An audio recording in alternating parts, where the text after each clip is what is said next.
Hey everyone, welcome back to CryptoCache. Thank you so much for joining me here. Hope you're having a fantastic day. We're going to take a look here at Bitcoin, of course, help you understand best practice and big picture. And just before we get started, I want to kind of throw out an honorable mention to one of my community members here. This week he's been phenomenal in the ways in which he's trading and interacting with the community. So I just want to kind of give a shout out to Blessed Acres. Good job. Not only do you have one of the coolest handles in our trading community, but you've just been awesome with just helping everyone out and just being generally a good person. But on top of that too, greatly appreciate just how well you're doing too with your trades. I mean, fantastic stuff. Albeit 125x, a little on the risky side. I would recommend maybe a little less, just so you're not getting eaten up on fees. But generally speaking, you are killing it, and really, really appreciate just how awesome you are as a community member. So thank you so much to that, and tip my hat to you, sir. Thank you very much. And again, just friendly reminder, if you're not following us on social media, please do so. Links in the description below. Not only will you have access to stuff like this, but more importantly, you also have access to giveaways that we're going to be having here soon. Okay, because again, things are starting to pick up, and with the market kind of getting back on track, so to speak, be happy to provide some giveaways to our community members and even, of course, subscribers as well. So check that out in your own time. Very last thing to touch on too is just the partnership that I have with Bitget. Highly recommend you check that out, because if you use the link in the description below, you'll be eligible to engage in the prize pool of $10,000 per month, and that's based on profit and loss ratio as well as volume. All you have to do is trade 3 million in volume, which sounds like a lot, but it's really not, in order to qualify for a $4,000 of that prize pool itself. So again, really cool stuff. Check that out in your own time. They're basically 2-week competitions. We have that monthly, and it's a really cool feature there. So thank you, Bitget, for allowing us to offer that. In future reference, Bitget is the best exchange you could use right now. I personally think it's amazing. If you're in the United States and you do use the registration link, make sure you click Other in order to be allowed to do that, because of course US regulation is coming, and there's just standard stuff there, but make sure you choose Other for the country in order to register correctly. So here's where we're at with Bitcoin. First of all, we're looking at a 1% decrease, a nice little gap down, for lack of better terms, or actually, correction, it was a gap up for traditional markets. But then, of course, the first hour, we saw a pretty significant decrease. So if we take a look here, see the price gapped up a little bit, and then come back down. Essentially, it opened strong, but just immediately sold off. Okay, so in that regard, that happened to, of course, does that look pretty similar? Yes, absolutely. So traditional markets and Bitcoin are essentially aligning themselves at this point. So in order for Bitcoin to have a good day here, we need the traditional markets to do the same thing as well, right? Now, granted, it's not 100% aligned, but there's a pretty strong correlation.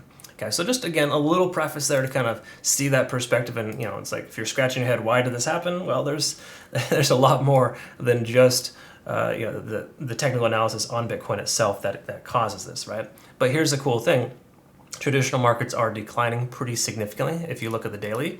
And if we take a look at Bitcoin, the correlation is tremendously better. In other words, yes, we came down, but we've hit our bottom. At least it certainly feels like it. So I would speculate that even though we could see a little bit lower of a price point, it can't go that much lower. So I just keep adding to my bag anytime we see an 18,000 price point, or even low 19s, honestly, because I think it's still a good value in the long run. All right. So either way, take a look here at the daily. Let's go ahead and just jump on into the RSI. We can see we bounced and rejected off 50 on the RSI, and of course we can see the MACD is starting to slow itself down with its convergence.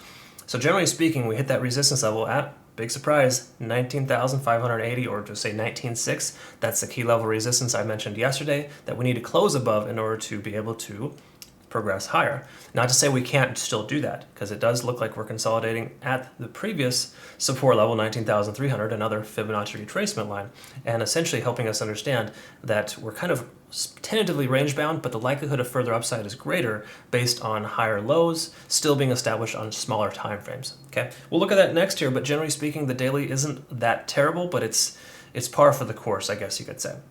Let's also see too here, if I'm not mistaken, the 50-day set moving average is averaging itself out here as well, which it is, and you can kind of see that that's creating a definitive resistance level here. Okay, so again, getting up over the 50-day set moving average will be very, very huge, because inevitably, once we get up over the 50 and then we retest the 200, we'll have that golden cross, and the price will likely continue to swing higher. Okay, again, that's long ways down the road, but just generally speaking, that's the concept.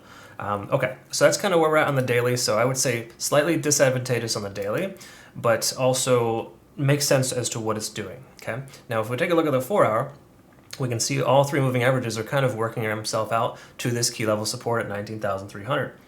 So hypothetically, 19,300 is a strong support level, and it should be able to hold the price action in place. Again, pending the traditional markets don't dump 2 or 3 more percent, we should be able to see the price action actually level out and continue higher. And here's why I feel that way.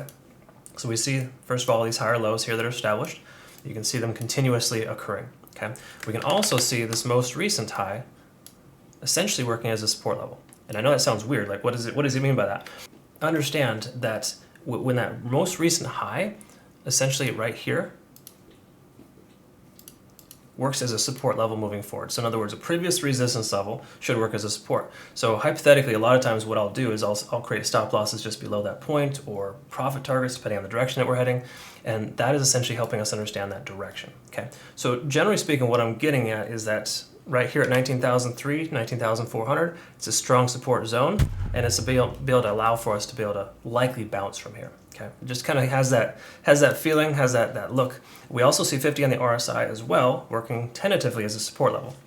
I say tentative because, of course, it could very well break to the downside. We do have a MACD divergence forming. It's not there yet, but it is looking like we're losing that momentum to the upside.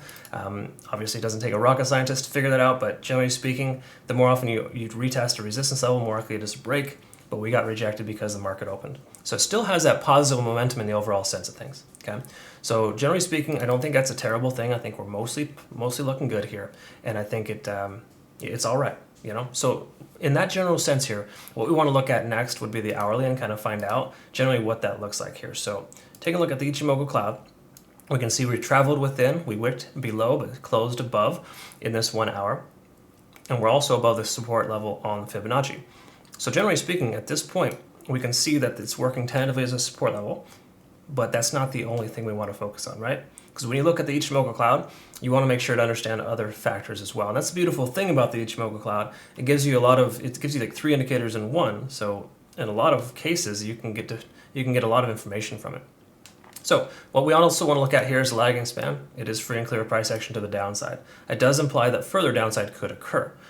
Conversion lines also below the baseline, implying that we've lost that momentum and we're soon to converge on the MACD. Okay, so in that sense, that's disadvantageous, I would say more so, but also equally as positive because of the fact that we have the cloud working itself as a support. Because the upper and lower lead on the cloud are equally as strong as those other 2 indicators as well.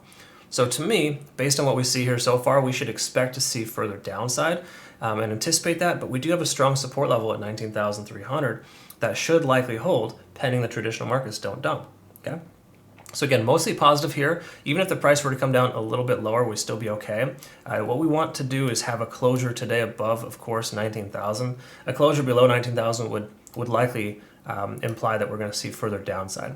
But in the immediate future, we should expect the price to come down at least the remainder of today and consolidate in this 19.3 to 19.4 range. That just seems like a very strong likelihood based on what we've seen here so far. If we look at daily sequential, we're only 3 hours into this downtrend, and it could very well last another 5 hours, right? So I would say closer to the end of today's trading day, we'll know a lot more as to what this is going to do. Obviously, that's how it normally works anyways, but generally speaking, when it comes to a situation like this, we've got to expect we expect the worst and hope for the best. I've always tried to teach that and help you understand that it's not always sunshine and rainbows. And obviously, the price coming down here, it was a sell-off, that knee-jerk reaction of the market opening poorly. And once that levels itself out and that dissipates, then I'm pretty confident that Bitcoin will continue to increase because it's showing a lot of bullish qualities in the overall sense of things. It's just that we need to break through some key level resistances, such as 50 on the moving average, 19,700 right now. It's where the 50-day SMA is averaging itself out. But getting above 50 on the RSI would be extremely important. So a closure today above, once again, 19,600, as I mentioned yesterday, would be extremely positive, especially if we can close out here today. If we close below that, it's okay, just as long as we're not below 19,000. So we're looking for a closure above 19,600 for more of a bullish potential continuation. A closure below 19,000 even would be disadvantageous, causing more potential for further downside. Okay, so again, we're kind of just in this little range bound of 19,000 and 19,600 for the moment, and until we break up or down, we pretty much can expect that to continue, right? So again, hope for the worst. No, correction, sorry. hope for the best, expect the worst. We'll see what happens. We'll land in we'll land in there somewhere along the lines. So again, that's just generally what we're looking at. Hopefully this was informative and makes a lot of sense to you. Once again, if you're not currently a community member, CryptoCache.tech is a website where you can join my esteemed members and help find trades like this. There's a lot of wins out there if you band together and you have a supportive environment, right? And not only do we have all this, I send out signals for trades that I take as well, so you can benefit from that too as a good structure. So either way, I'm greatly appreciative of my community. Thank you so much for being so awesome, and we'll look forward to seeing you on the next video. Have a great rest of your day. Take care.